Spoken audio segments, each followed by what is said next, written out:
और यह संकल्प लेकर जाते हैं यहाँ से शिव शिष्य बनाना है और शिव शिष्य बनना है। हर साल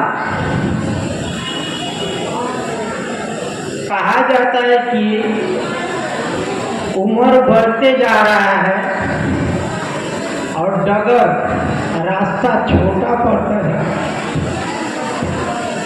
कब शिव शिष्य बनेंगे?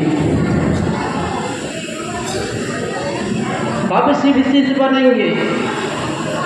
3 सूत्र तो हम बहुत देरी से बैठे हुए हैं, सभी भाई बहन के मुंह से सुन रहे 3 सूत्र। 3 सूत्र करना है और लोगों को बताना है। देखिए मेरे बगल के घर में एक तोता रहता है पिंजरा में, उसको जो सिखा दिया जाता है वही हम रटते रहते हैं। उसके पीछे क्या रहस्य है उसको तो हम लोग कभी झांकने का कोशिश नहीं किए। 3 सूत्र में कहते क्या है? पहला सूत्र में कहते हैं शिव आप मेरे गुरु हो, मैं आपका शिष्य, मुझ पर दया करिए। किससे दया मांग रहे? शिव से। पहला सूत्र में शिव, दूसरा सूत्र में किसकी चर्चा कर रहे हैं? शिव का, उसमें भी शिव। तीसरा सूत्र में किसको प्रणाम कर रहे हैं? शिव को, उसमें भी शिव। यानी तीनों सूत्र हमको आपको शिव की ओर लेकर जाता है, शिव की ओर लेकर जाता है। हमारे दिल और दिमाग में क्या शिव का प्रकटीकरण हो रहा है? उस पर तो ध्यान नहीं दे रहे हैं हम लोग। शिव की ओर हमारा आपका मन चल रहा है कि नहीं? संकल्प तो लेते हैं। आप वही सोना का टुकड़ा है जो कभी पीतल नहीं हो सकता, कभी लोहा नहीं हो सकता। सोना का टुकड़ा तो सोना ही होता है, भले उसमें पाइप लग सकता है, जंग पड़ सकता है, लेकिन वास्तविक में तो वो सोना ही है। कब समझेंगे अपने आप कि हम उसी परमात्मा के अंश हैं? साहब समझाते समझाते चल गए, साहब समझाते समझाते चल गए कि चलिए शिव की ओर। क्या रखा है यहाँ? बढ़िए शिव की ओर। आपका उद्देश्य भी शिव होना चाहिए, आपका मंजिल भी शिव होना चाहिए।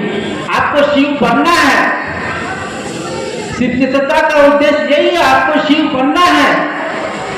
अपने को पहचानना कि मैं हूं कौन, मैं किस लिए धरती पर अवतरित हुआ।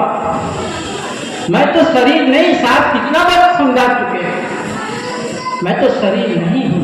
चिकित्सा विज्ञान में आप लोगों ने देखा है, माइंड चेंज कर दे रहा, हाथ चेंज कर दे रहा, पैर काट दे रहा, यानी हम शरीर नहीं है। तो मैं हूं कौन? गुरु इसी चीज की समझ देते हैं, गुरु इसी चीज की ज्ञान देते हैं। कोई लेना चाहेगा तब ना, तो गुरु तो हर पल हर समय हमारे आपके साथ, हमारे आपके पास हर समय समझाते हैं, समझाने की कोशिश करते हैं।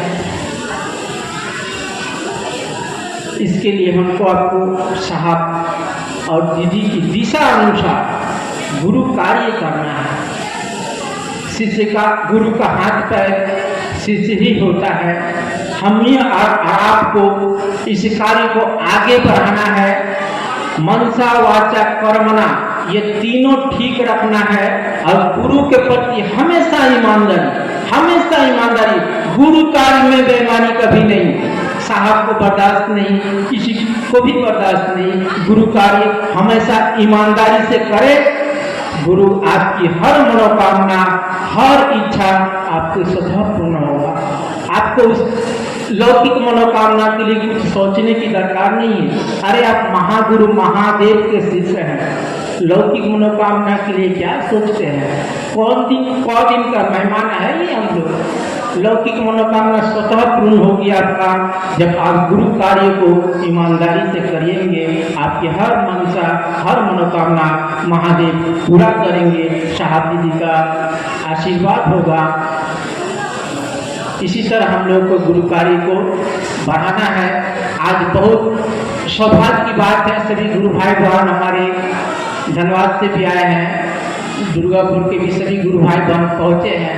सभी हम लोग एक जगह मिलकर एकत्र हुए दीदी के जन्म दिवस पर।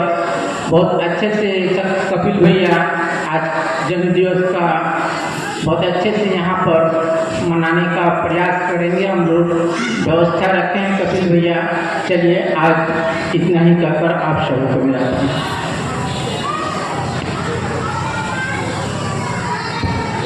चलिए धन्यवाद।